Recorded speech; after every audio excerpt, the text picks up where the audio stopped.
Возилото со кое киднапирана Вања 3 дена било на скопските улици.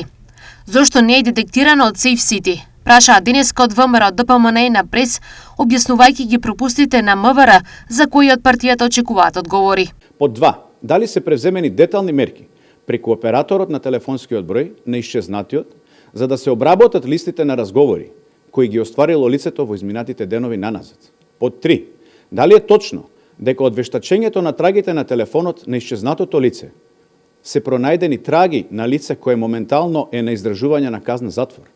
Под 4. Дали е точно, внимавајте, дека возилото на Панче било пријавено за исчезнато во МВР уште на 22 ноември, 5 дена пред убиството на Вања, а министерот тврдеше дека потрага по возилото немало, затоа што не знаеле дека било исчезнато, заедно со Панче. И најважно, дали е точно дека возилото со кое било убиена Вања било уште во петокот, односно 3 дена пред убиството на скопските улици, спремно да биде искористено за убиство?